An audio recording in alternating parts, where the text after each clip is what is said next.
Madame, Monsieur, bonjour ou bonsoir, tout dépend de l'endroit d'où vous nous recevez en ce dimanche à l'occasion de ce nouveau numéro du jury du dimanche qui reçoit Monsieur Sori Kaba, qui est actuellement ambassadeur, mais également membre de la nouvelle responsabilité, le parti de l'ancien Premier ministre Amadou Ba. Merci beaucoup, M. Kaba, d'avoir bien voulu accepter notre invitation. Merci beaucoup, M. Gueye. Plutôt à moi de vous remercier d'avoir bien voulu m'inviter à cette précieuse émission du jury du dimanche. Et je sais que beaucoup d'hommes politiques aimeraient bien être à ma place au regard de la notoriété dont jouit l'émission auprès de l'opinion sénégalaise. Donc, je vous remercie pour l'invitation et remercie tous les téléspectateurs et les auditeurs qui nous suivent ce soir ou ce matin. D'accord. Je rappelle également que vous avez été le directeur général des Sénégalais de l'extérieur il y a quelques années. Alors, j'ai dit ambassadeur. Vous l'êtes toujours? Oui, oui. Je suis fonctionnaire ministère des Affaires étrangères et je garde encore mon attribut d'ambassadeur. Je le suis encore. Voilà. Pourquoi ça ne saute pas On vous a oublié dans les changements ou, Je ne suis pas en poste. Ah. Peut-être que j'aurais été en poste et que je sois rappelé au niveau de la portion centrale. Peut-être que là, j'aurais perdu peut-être un pouvoir. Parce qu'il y a des collègues ambassadeurs qui ont été rappelés, des collègues consuls qui ont été rappelés. Et puis, ils sont aujourd'hui au niveau de ce qu'on appelle la portion centrale, notamment au ministère des Affaires étrangères, en attendant peut-être d'être affectés par ailleurs. Mais le titre en tant que tel, il reste. Ah oui, il reste. Hein. Il reste quelle que soit sa position, au pouvoir ou dans l'opposition. Voilà. Vous êtes dans l'opposition actuellement. Oui, comme vous l'avez rappelé, je suis avec l'ancien Premier ministre Amadou Ba, avec qui nous sommes en train de faire un petit chemin politique au niveau de la nouvelle responsabilité. Et j'aime bien le rappeler, quand il a été choisi candidat de la coalition Benno Bokk Yakaar, coalition dans laquelle j'appartenais, j'ai accepté de le soutenir pour les élections présidentielles dernières. Nous n'avons pas été élus président, mais nous avons maintenu le compagnonnage politique. Élections législatives, nous étions également ensemble. Et aujourd'hui, nous avons tourné la page du passé et nous faisons cap sur l'avenir avec la nouvelle responsabilité. Et le parti est silencieux. Pourquoi on ne l'entend pas? Il n'est pas silencieux. Son Plutôt leader. lui, il est silencieux. Leader, ouais. Voilà, voilà. Et je pense que, comme on a l'habitude de dire, les meilleurs fonctionnaires font les plus mauvais politiques. Fonctionnaire de son État pendant des années, évidemment, il y a une déformation professionnelle. On a tendance à vouloir souvent ramener les choses à des proportions pour apprécier ou déprécier. Mais je pense que lui, il a son style, il a sa manière de faire, il a sa vision. Même si souvent on en discute et qu'on ne partage pas intégralement cela, mais nous le lui accordons. Et je pense qu'aujourd'hui, le fait que j'accepte de prendre la parole en public, qu'ainsi que comme d'autres le font, dans d'autres émissions, dans d'autres supports de com, montre que nous ne sommes pas silencieux. Par contre, lui, pour l'instant, il l'est. En attendant peut-être les quelques jours à venir, on est en train de préparer une sortie pour lui. Voilà, si je vous suis bien, donc Amadou Ba, M. Amadou Ba n'est pas un bon politique ou bien n'est pas fait pour la politique. Je ne dirais pas qu'il n'est pas fait pour la politique.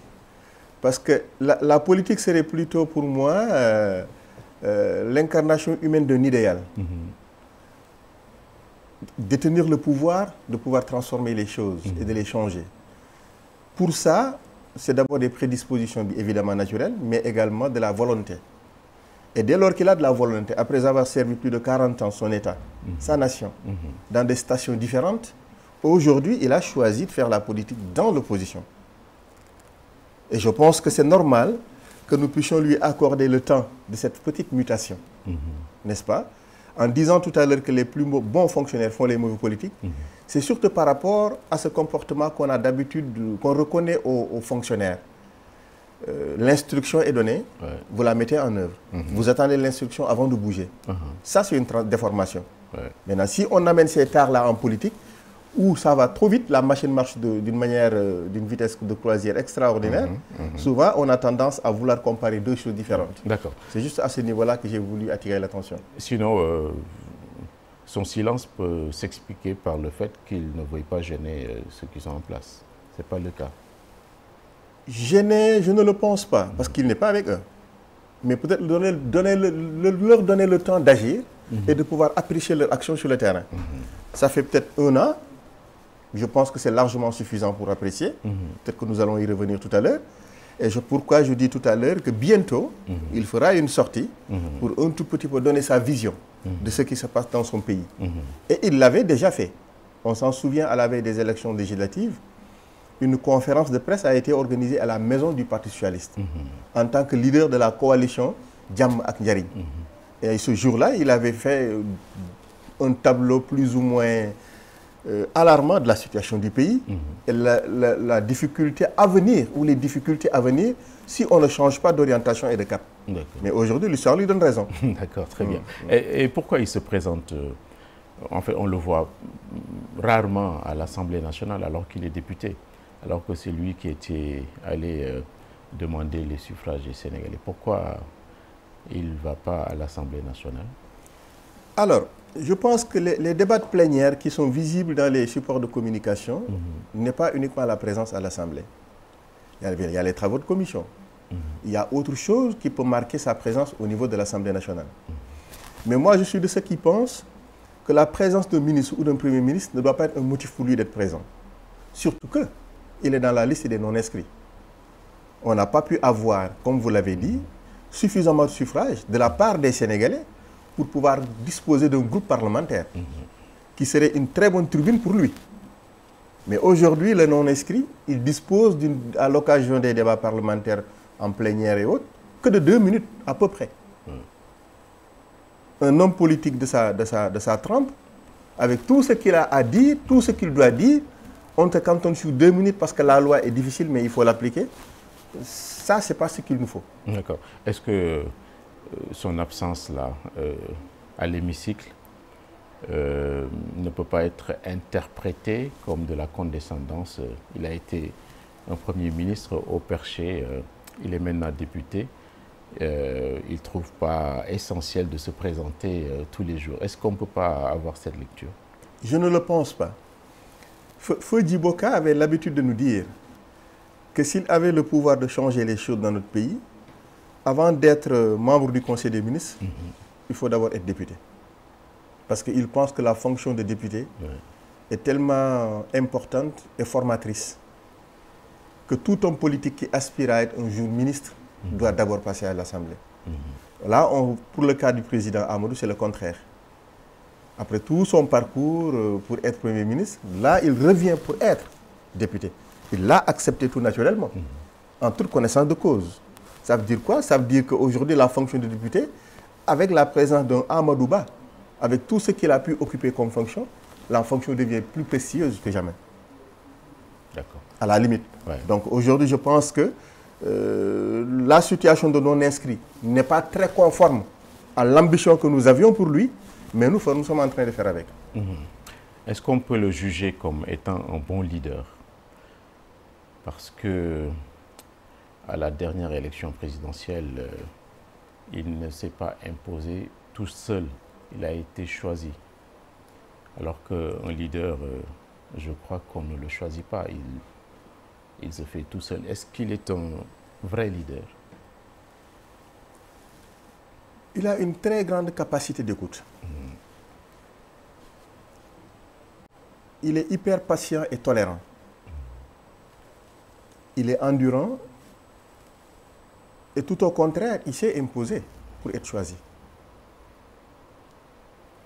Parce que pour la petite histoire, le président Amadou Ba n'est pas un membre fondateur de l'Alliance pour la République. Il a commencé son compagnonnage politique avec le président Macky quand il l'a confirmé directeur général des impôts et domaines, avant de le nommer ministre de l'économie et des finances, pour donner un contenu au plan Sénégal émergent. Chemin faisant, aux côtés du président Macky, comme étant un militant qui est arrivé à mi-chemin du combat politique que nous avions porté au niveau de l'Alliance pour la République, il a pu se faire un bon réseau, beaucoup d'amis, pour qu'en fin de compte, en 2024, qu'il soit choisi. En politique, il n'y a pas de hasard. Je pense que ça suffit largement pour expliquer que dans sa démarche à lui, le bruit n'est pas son fort. Qu'il a une forte capacité à intervenir sur le terrain, à agir sur le terrain, sans pour autant qu'on ait fait autant de bruit que ceux qui sont arrivés au pouvoir l'ont fait et qui aujourd'hui font face à des difficultés terribles. D'accord. Donnons du temps au temps et on verra bien ce que le président Amadou Ba préconise donnera comme résultat. D'accord. Donc lui, vous l'avez suivi dans sa nouvelle responsabilité, c'est sa formation politique. Vous l'avez suivi, donc vous avez quitté vos ex-frères de l'APR. Pourquoi ce zigzag-là et ce manque un peu de conviction? Parce que quitter un parti pour un autre, pour moi, c'est un manque de conviction. Pourquoi vous avez choisi la nouvelle responsabilité? Qu'est-ce qu'elle a de différent? Alors, vous me donnez l'occasion, M. Gueye, d'aller beaucoup plus loin. En 2019, quand j'ai quitté mes responsabilités, malgré moi, du directeur général des Sénégalais de l'extérieur, nombreux ont été les Sénégalais qui ont pensé que je ne devais pas rester à l'Alliance pour la République. Que je devais quitter l'Alliance pour la République en 2019. Que je ne devais plus faire un compagnonnage politique avec le président Macky Sall. Et de 2019 en 2024, je suis resté militant de l'Alliance pour la République. Je continuais mes activités, je répondais aux invitations de la presse, je continuais mes activités au niveau de Fatick, ainsi qu'au niveau de la diaspora. C'était une manière de montrer que bénéficier d'un décret présidentiel est une conséquence positive dans ton petit parcours de militant. Mais je n'en fais pas une fin en soi. Et qu'en 2019, en 2024, quand on a choisi le candidat Amadou Ba pour être la tête de liste de la coalition Benno Bokk Yakaar, je l'ai soutenu. Toujours cohérent dans mes idées et mes convictions. Nous sommes arrivés au-dessus de l'élection présidentielle, il est arrivé second. Donc naturellement, l'Alliance pour la République, la coalition Benno Bokk Yakaar, qui quitte le pouvoir, est dans une tumulte. Chacun se cherche. Nous avons choisi toujours la cohérence en restant avec le candidat malheureux. C'est plutôt ceux-là qui ne sont pas continués le compagnonnage qui ont renié à leurs convictions. Mais nous qui avons continué de compagnonner avec Amadou Ba, nous sommes restés droits dans nos sabots, dans nos bottes. D'accord. Là, je fais référence encore à mes convictions politiques qui voudraient que la politique soit pour moi un idéal et non pas une fin en soi. C'est un moyen pour arriver à pouvoir transformer qualitativement comme quantitativement les conditions de vie dans lesquelles les Sénégalais sont et qui, quelque part, c'est la détresse. D'accord. Donc je pense que de ce point de vue, vous me concédez, vous acceptez que je suis très cohérent dans mes choix politiques. Oui, ça. On l'accepte. Aujourd'hui, vous êtes... je rappelle que nous recevons M. Sori Kaba, et qui est un membre de la nouvelle responsabilité. Vous êtes membre simple de cette formation politique. Vous n'y occupez aucune responsabilité ou le parti n'est pas encore structuré. Qu'est-ce qui se passe pour que vous soyez un simple membre? Il n'est pas encore structuré. Et pour la structuration, je reviens au bout de votre dernière question, l'avant-dernière plutôt question, quand vous demandez la différence entre la nouvelle responsabilité et l'Alliance pour la République. Et les autres, quoi. Et les autres de manière générale. Pour que nous puissions mettre en place un nouveau parti politique, nous avons choisi une démarche qui nous permet d'aller rencontrer les Sénégalais, de l'intérieur comme de l'extérieur, échanger, discuter avec eux sur le projet que nous portons, recueillir leurs avis et suggestions, afin de valider et de revenir maintenant asseoir les bases de cette parti politique-là. Ce qui naturellement va être légitimé de prime abord, avant même son lancement. D'abord, ça en termes de démarche, ce n'est pas ce qu'on avait l'habitude de voir. Déjà, il y a une différence. C'est ce qui fait qu'aujourd'hui, on prend le temps de la construction. on prend le temps de discuter avec les uns et les autres. Parce que quand on veut porter un projet aussi immense, aussi ambitieux que le nôtre, il faut qu'on s'ouvre à tous les Sénégalais qui le souhaitent. Et ne pas rester aucun Sénégalais au bord de la route dans ce nouveau projet qui est un challenge pour nous. Et on a quelques bons moments d'hivernage déjà vécus. Pour ne pas dire nous sommes des hommes d'expérience. Et qu'en tout état de cause, quand il faut maintenant créer une nouvelle formation politique, il ne faut pas qu'elle soit une nouvelle force politique.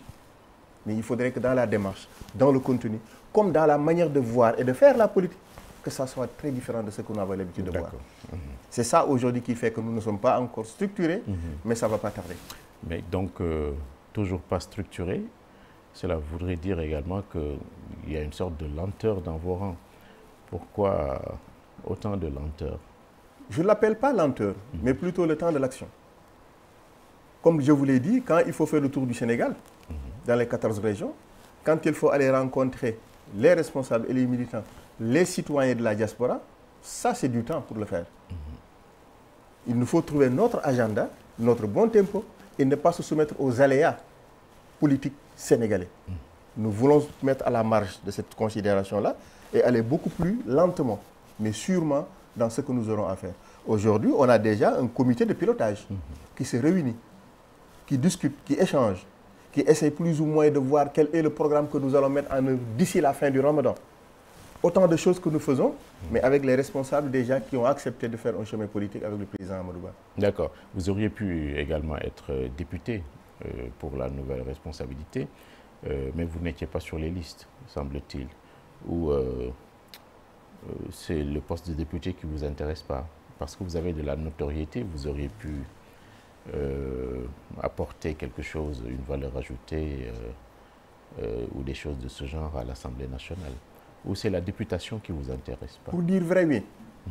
Pourquoi? Pour dire vrai, oui. Parce que je considère qu'un parti politique, c'est des hommes et des femmes. Beaucoup d'hommes et de femmes qui, chacun en ce qui le concerne, apporte sa contribution dans ce projet politique que nous portons ensemble. Et sous ce rapport, il est bon souvent de laisser à l'autre la possibilité de gagner en notoriété. En tant qu'ancien directeur général, avec un statut d'ambassadeur aujourd'hui, que je me vois à l'Assemblée nationale pour être député, n'était pas de mes ambitions, pour être honnête. Loin s'en faut de vouloir dévaloriser la fonction de député. Mais c'est juste que chacun de nous se sent dans une fonction à laquelle tu aspires. Et moi, je me sens beaucoup plus à l'aise sur les questions techniques.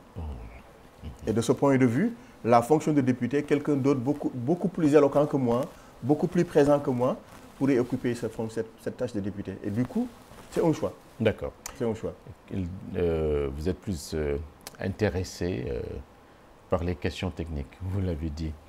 Vous êtes ambassadeur, fonctionnaire aux affaires étrangères.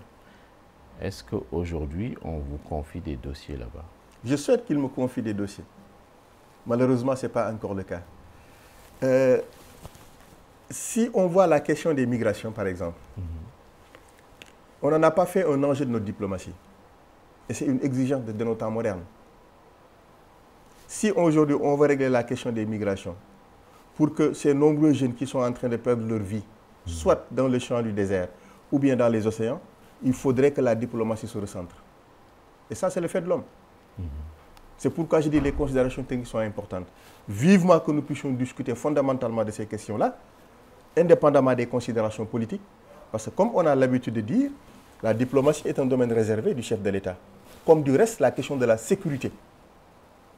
Et ces deux domaines-là, pour moi, ce n'est pas des domaines où la politique a un droit au chapitre. Donc, ayons une grandeur d'âme, prenons de la hauteur, ne pas considérer que Sori Kaba, qui n'appartient pas au PASTEF, ne doit pas être parmi ceux-là qu'on responsabilise au niveau du ministère. Et c'est là où, moi, j'attendais, par exemple, qu'il y ait un changement de paradigme dans la manière de faire dans notre État, ce qui n'est pas encore le cas. Mais nous attendons. Donc, on ne vous confie même pas le début d'un dossier. Qu'est-ce que vous faites au ministère actuellement? Pour le moment, absolument rien. Je ne suis pas utile. Vous venez pointer et puis après vous partez. Ah bon? Ouais, je ne suis pas utile pour eux. Ça pose problème. Ça vous embarrasse, je vois bien. Et le hic ou le handicap, c'est quoi? C'est votre coloration politique. Je suppose. Je suppose. Parce que je n'ai pas de raison particulière, a priori. Mais je considère peut-être que le critère de choix, il est d'abord politique, quoi. Et c'est malheureux. Madame le ministre, vous ne l'avez pas encore rencontré? J'ai demandé à la rencontrer. Et j'attends le retour de son cabinet. Vous l'avez demandé depuis quand? Plusieurs fois. Ouais, plusieurs fois. Sans suite, sans réponse. Sans suite, sans réponse, et j'attends. Ouais. Peut-être c'est son agenda chargé, parce que le ministère des Affaires étrangères aussi, c'est son répit, quoi. Ça peut être également du, du mépris, non? D'accord. J'ai l'habitude d'être méprisé, mais ça ne me dérange pas. Ouais. Je suis un homme politique et je pense que quand on fait de la politique, le moins auquel on doit s'attendre, c'est de recevoir des coups. Donc vous pensez qu'ils ne sont pas ouverts? Du tout, du tout. C'est ça le talon d'Achille de cet État-là. Ils ne sont ouverts qu'entre eux. Et même entre eux, certains se plaignent. Et c'est dommage. L'État nous appartient, nous tous. Cette nation, nous devons la construire d'une génération à une autre. Que les considérations politiques nous transcendent.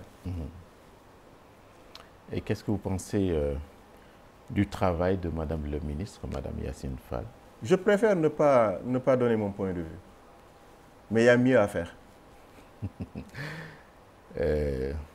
On vous a connu pour votre, en fait, le courage moral, jusqu'à demander que l'ancien président ne se présente pas pour un énième mandat. Où est passé ce courage moral? Parce que vous avez sûrement un avis, mais ou bien c'est la réserve, quoi. Vous l'avez dit, et c'est le mot. D'accord. Je pense qu'il est important de ne pas mélanger les pinceaux à un moment donné. Le troisième mandat, c'était un acte politique. Et là, il s'agit d'apprécier le travail professionnel de ma hiérarchie. Il y a une différence, il y a une nuance. Voilà. Mais je pense qu'on aurait été dans un autre cadre. Oui, je peux me permettre, parce que j'ai un point de vue sur ce qui se passe dans le ministère. Mais il y a mieux à faire. Mais rassurez-vous, le courage est toujours là.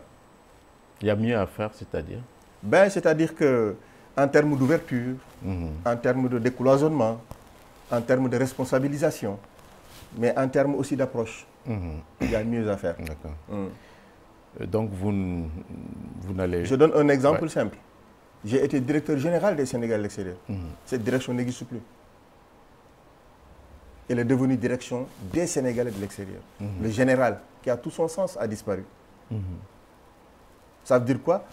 Ça veut dire qu'aujourd'hui, l'importance qu'on accordait à la diaspora est plus ou moins en train de baisser en termes d'ambition. À cause du général qu'on a enlevé. Oui, ça c'est déjà un exemple. Parce que c'était la seule direction générale au niveau du ministère des Affaires étrangères. C'était la seule. C'était de l'importance donnée à la diaspora. Mais aujourd'hui qu'elle est devenue direction simple, c'est pas de mon avis. Oui, mais M. Kaba, c'est eux qui ont été choisis pour définir la politique. Tout à fait. Je le leur concède. S'ils enlèvent un mot ça, je le leur concède, vraiment. D'accord. Je le leur concède. Très bien. Mais c'est juste que ça a juste un petit avis sur la forme.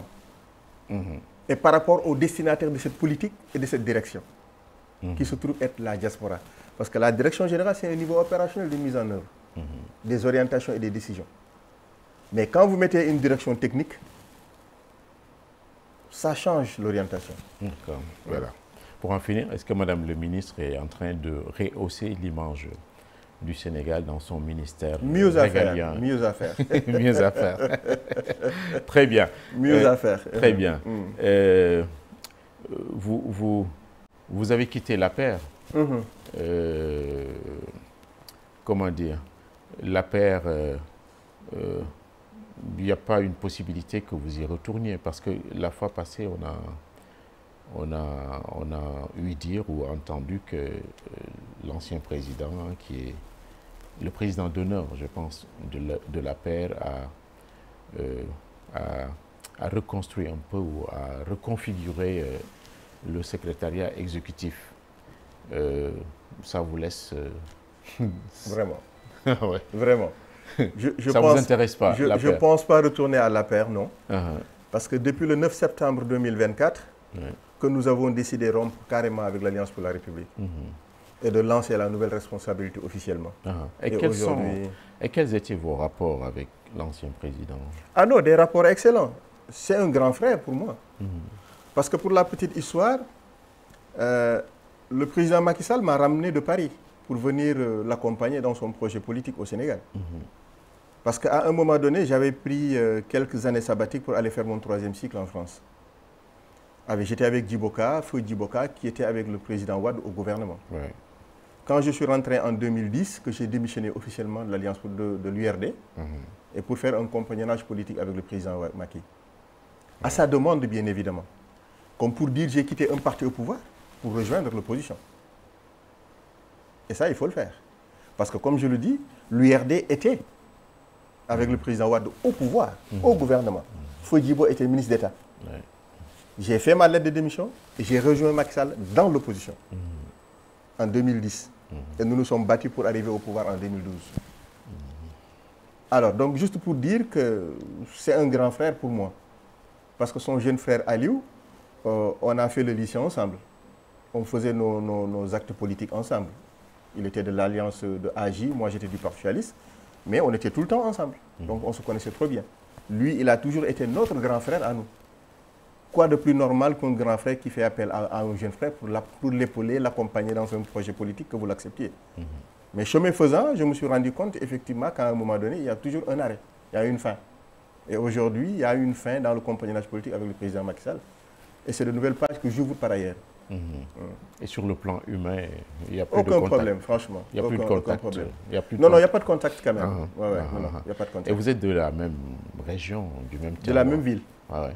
De la même ville. Ouais. Avec des quartiers frontières. La ville de Fatick, quoi. Oui, c'est ça. Fatick qui a un maire qui s'appelle... Matarba. Matarba, oui, c'est ça. C'est votre ami, non? C'est pas mon ennemi, mais c'est pas mon ami. Il aurait été mon ami si le bilan était bon. Le bilan à Fatick. Oui.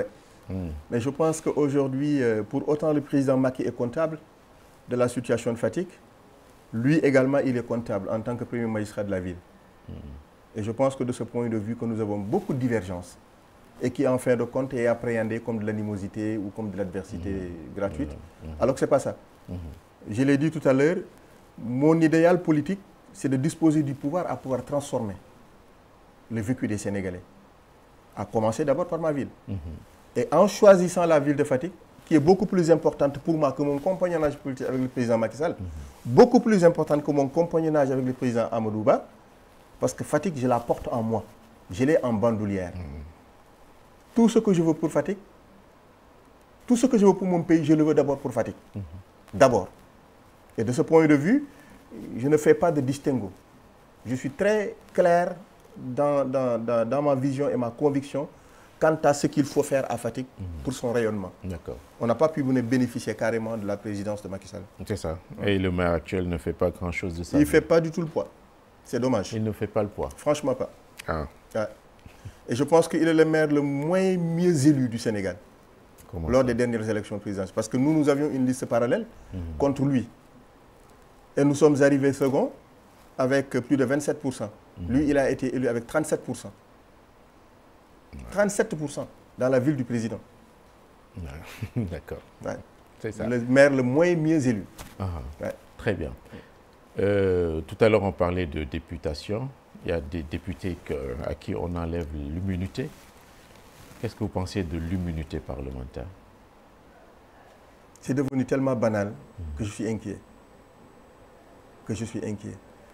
Le poste de député est beaucoup plus important que le poste de Premier ministre. Parce qu'il est élu, comme le président de la République, au suffrage universel direct. Mais on le bafoue. Le comportement du Premier ministre, quand il est dernièrement passé à l'Assemblée pour répondre aux questions d'actualité, il a tellement tutoyé les députés qu'en tant que républicain, j'ai eu très mal dans ma chair. Ce n'était pas un comportement républicain. Bon, il n'a pas respecté les députés. Du tout. Il a un mépris extraordinaire qui ne s'explique pas. Quand tu tutoies un député parce qu'il vous a posé une question embarrassante, c'est votre homme d'État, vos qualités d'homme d'État qui s'expriment. Et c'est là où on fait la différence entre les différents hommes qui s'occupent de détails et des hommes qui s'occupent de grands projets et d'avenir de notre pays. Malheureusement, lui, il est dans la catégorie de ceux-là qui s'occupent des détails. Oui, mais le Premier ministre, il a un style assez combatif. On ne peut pas le lui reprocher, non? Il est le moins combatif de tous les premiers ministres que nous avons connus. C'est-à-dire? Feu Habib Thiam, une forte personnalité, un grand homme qui a servi notre nation. Le président Diouf avait l'habitude de demander au président Wade d'aller voir Habib Thiam pour discuter avec lui sur des questions qu'il lui posait.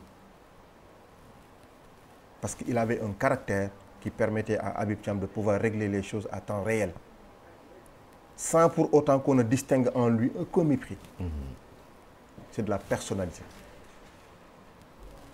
Ça, c'est un exemple juste que je donne. On ne peut pas répondre à une question d'un député en menaçant de lui envoyer des IGE pour voir ce qu'il a fait comme gestion hier. Ça me pose un problème. C'est comme si on avait déjà une haine, comme quelqu'un dit, dans le bureau actuel du Premier ministre, il n'y a que les dossiers à scandale. Aucun projet pour le développement du Sénégal.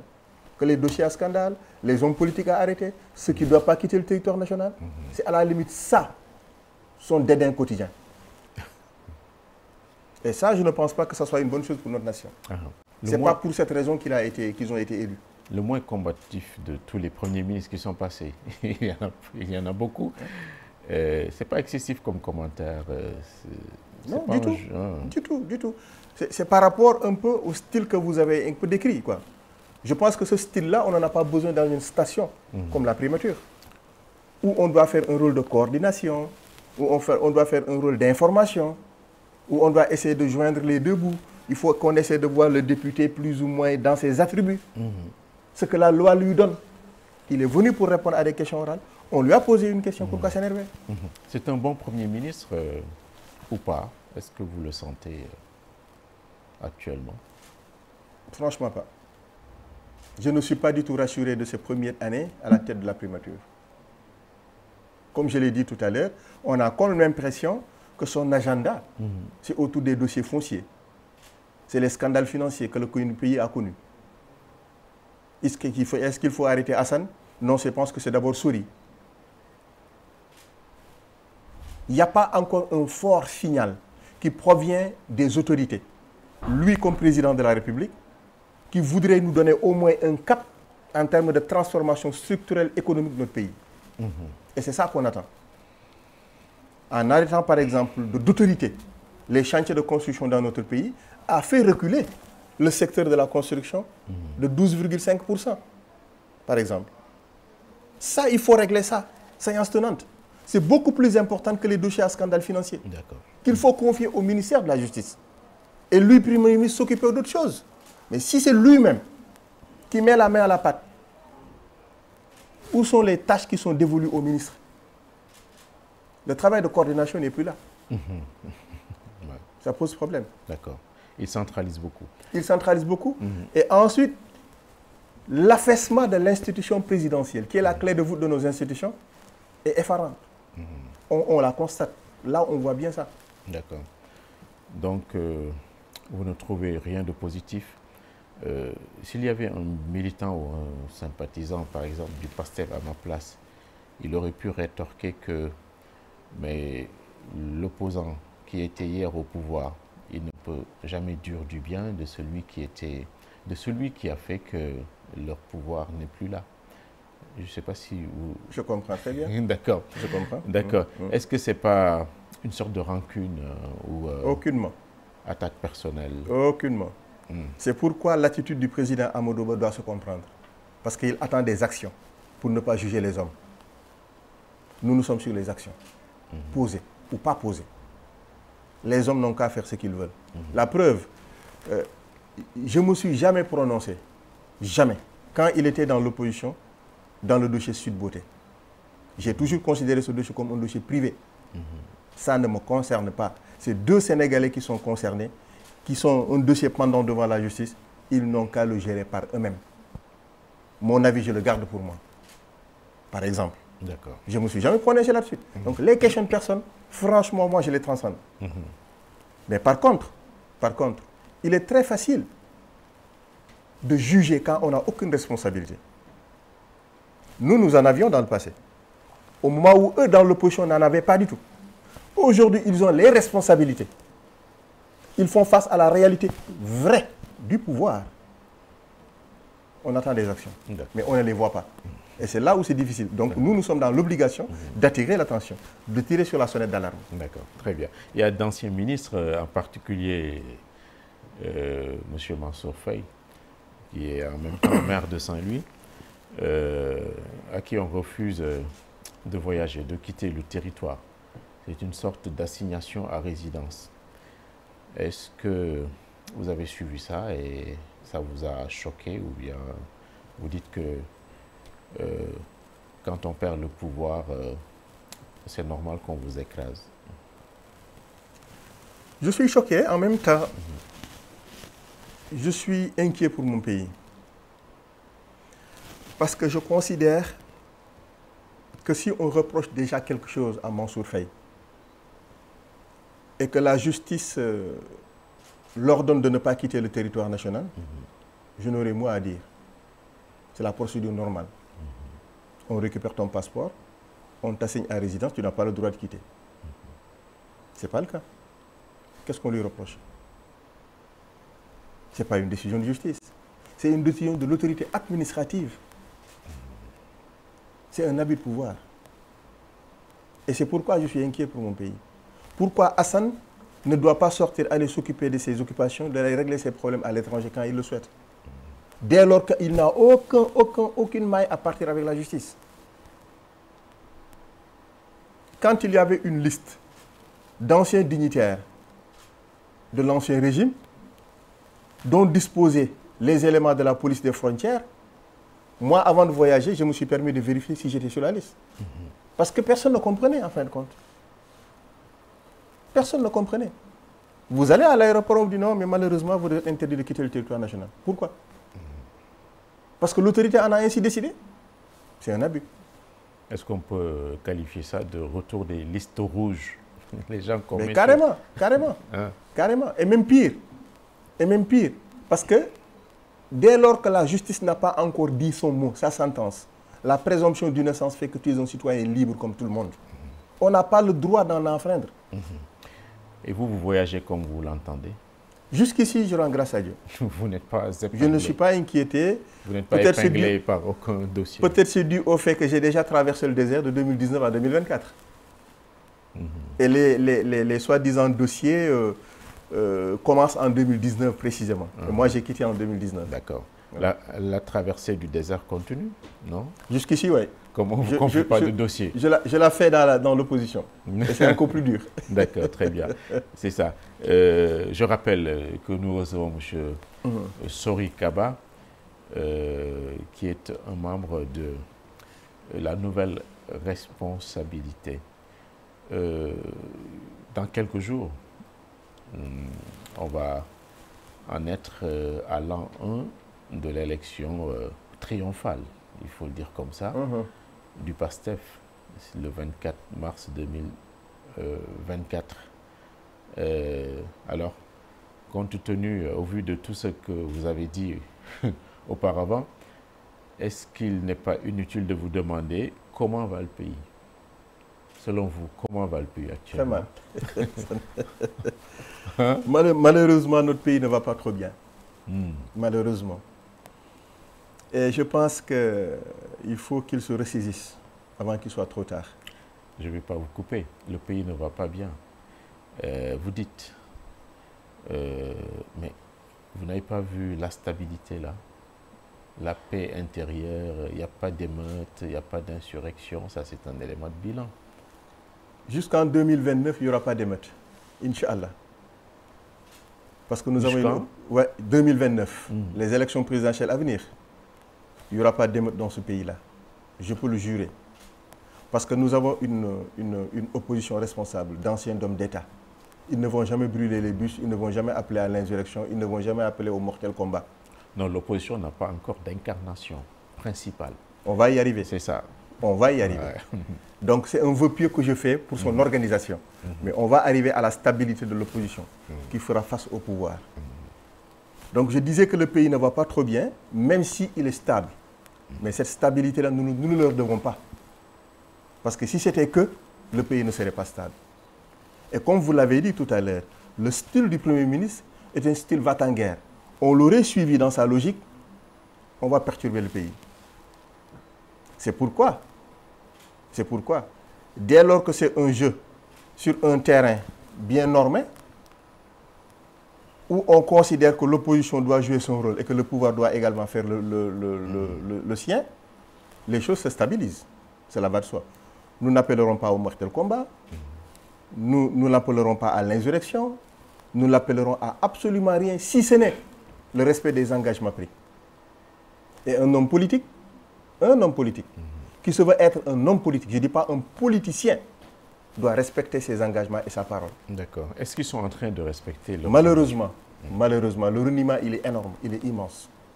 Si je prends l'exemple des caisses noires, au niveau de la présidence, de la République, président de l'Assemblée nationale, au niveau de la primature, tout ce qu'on en a dit dans le passé, on est en train de refaire un autre discours, alors que le discours central aurait dû être, chers compatriotes, nous nous sommes trompés quand nous sommes arrivés à la tête du pays. Ce que nous avions dit par rapport à la réalité actuelle, il y a une différence. Et permettez-nous de réajuster avant de vous revenir. Ce discours n'a pas eu lieu. C'est plutôt un discours du genre, taisez-vous, sinon on sort vos dossiers. Ce sont ces menaces-là qui font qu'aujourd'hui, votre système VAR, qui a été installé par la presse sénégalaise, qui fait que tout homme politique est devenu très prudent dans sa déclaration politique, qui est en train de les rattraper.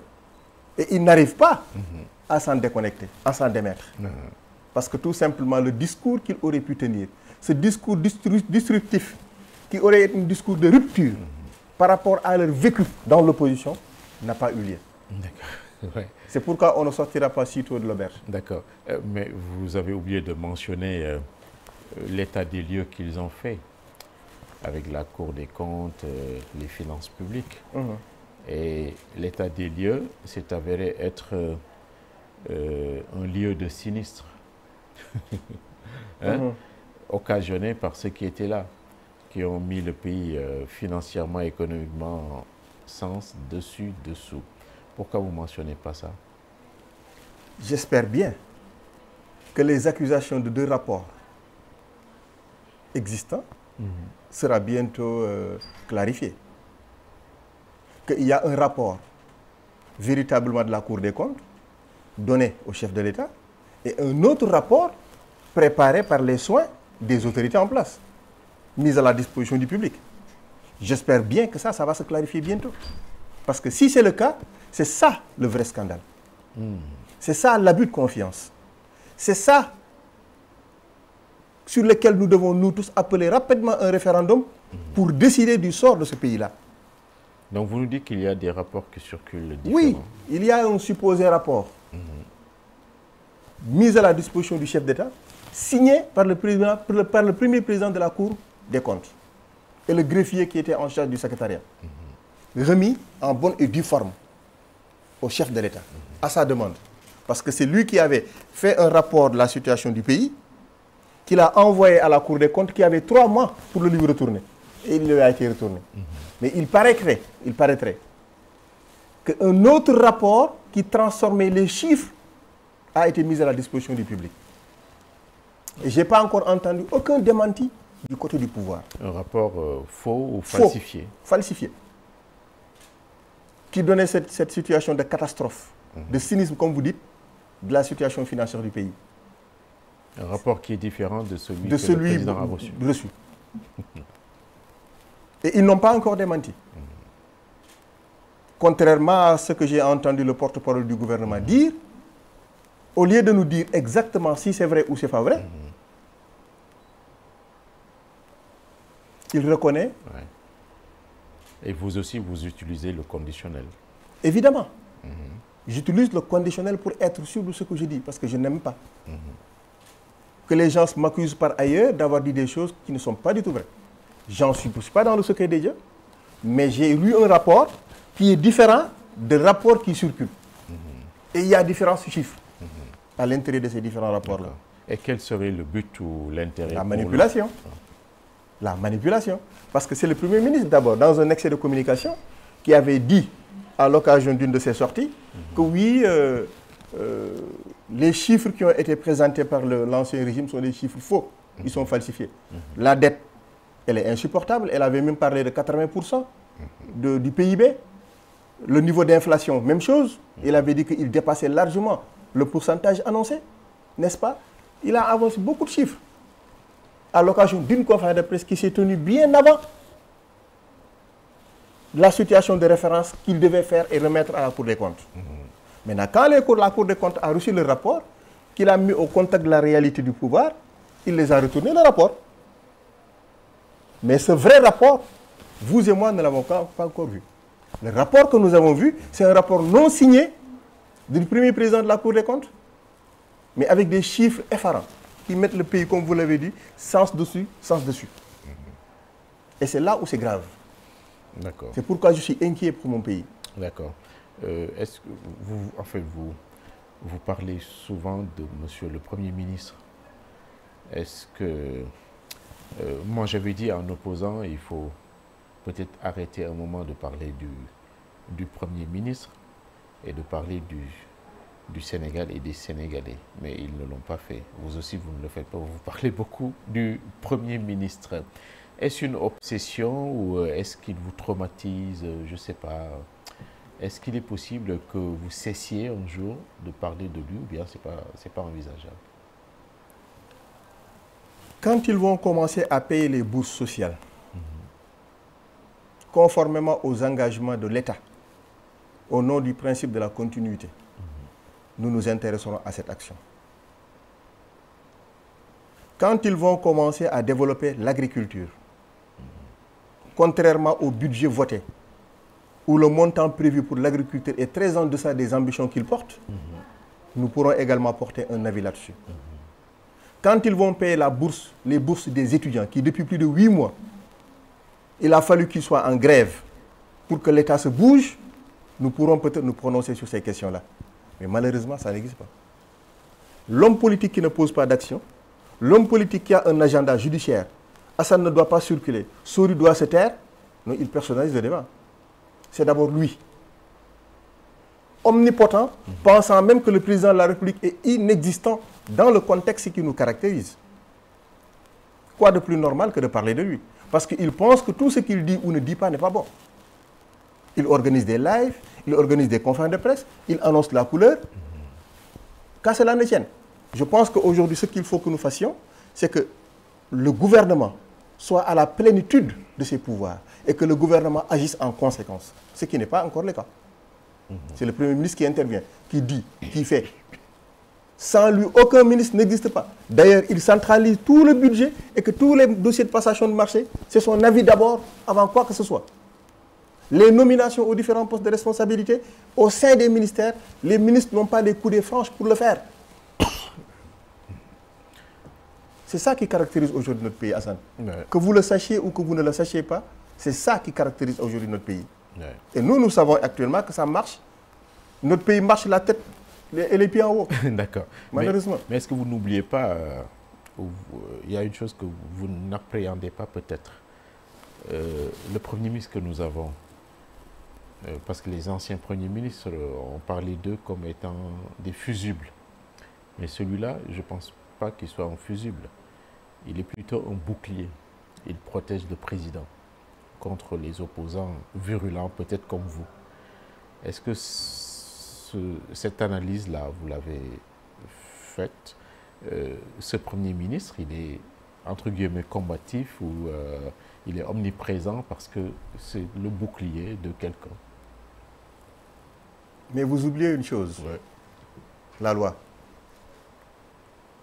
La loi le reconnaît comme un fusible, mais pas comme un bouclier. Et en l'État, il n'est qu'un fusible. Il est nommé par le chef de l'État. Il ne s'est pas nommé lui-même. Il coordonne l'action gouvernementale. Ce sont les programmes et les projets, les promesses électorales du chef de l'État élu, pas lui. C'est ça. Il a été également faiseur de roi. Qu'il fasse le prince, qu'il fasse l'empereur, qu'il fasse tout ce qu'il veut, mais la loi est la loi. D'accord, très bien. Pourquoi vous ne parlez pas assez du chef de l'État? Je parle de lui. J'ai dit que l'institution s'est affaissée. Et il faut qu'il se redresse rapidement. La présidence de la République n'existe plus, M. Gueye. Vous n'avez pas entendu les Sénégalais qui parlent de la bonhomie, de la politesse du chef de l'État? Ça vous... C'est pas suffisant pour développer un pays. Ah, non. Ça ne suffit pas? Non, du tout. Il est poli, il est correct, il est calme, il est serein, mais ce n'est pas suffisant. Il faut de l'envergure. Il faut de l'envergure, il faut de l'action, il faut de la vision. Il faut de la prospection, il faut du relationnel. Donc le duo qu'on a, c'est un duo de choc ou quoi? Malheureusement pour nous, ce n'est pas le duo qu'il nous faut. Ce qu'il nous faut, c'est des institutions fortes, pas des hommes forts. Lui, il est un Premier ministre fort parce que tout simplement, il est le président du parti qui est arrivé au pouvoir. Mais le plus important pour nous, c'est que les institutions soient renforcées. Et aujourd'hui, les institutions sont affaiblies. Malheureusement pour nous. Malheureusement. On ne pouvait pas imaginer, sous le président Senghor, sous le président Diouf, sous le président Wade, encore moins sous le président Macky, que l'action gouvernementale puisse se tenir en même temps, dans une même journée, le président de la République ici, le Premier ministre là-bas, que ces agendas-là s'interfèrent, on ne comprend pas quelle est l'actualité qui domine. On me dit, oui, c'est des choses qui ne sont passées pas à la même heure. Tu me diras. Il y a suffisamment, on a 365 jours sur l'année. 24 heures pendant le jour. On peut s'organiser pour faire ce qu'on a à faire, pour ne pas faire coïncider les agendas en même journée. C'est un aveu important de la volonté des uns et des autres. D'accord. Donc si on vous suit bien, le bilan de l'an 1, il est mauvais. Il n'y a même pas de bilan, en vérité. Il n'y a pas de bilan. Sauf dossier judiciaire. Mansour Faye ne doit pas quitter. Farba Ngom, depuis Agnam, ça sera ta dernière campagne électorale. Aujourd'hui, il est en prison. 94 milliards avec Tahirou Sarr, aujourd'hui, il est en prison. Lat Diop, parce que tout simplement, il a été virulent, de même que Diégui Diop, contre le Premier ministre actuel. Bon, écoute, on va les arrêter et diminuer leur... Écoute, ça, c'est pas un pays. Ils ne sont pas inspirés. Mais ça, est-ce que ce n'est pas la faute à l'ancien président? Parce que lui, il a pu prendre l'avion et partir. Oui. En fait, ses supporters ou ses militants, ses ministres ne le peuvent pas, ou certains d'entre eux. Parce que, en amont, auparavant, ils ne les auraient pas protégés suffisamment. En mettant en marche l'OFNAC, en faisant beaucoup de prévention dans l'utilisation des ressources publiques. Ça également, je pense qu'il faut avoir beaucoup de... il faut analyser tout ça. Quand on gère le pouvoir, il faut beaucoup de prudence, parce que la prudence, ça permet d'être plus vigilant. Ils ont manqué de vigilance dans la gestion. Je suis d'accord avec vous.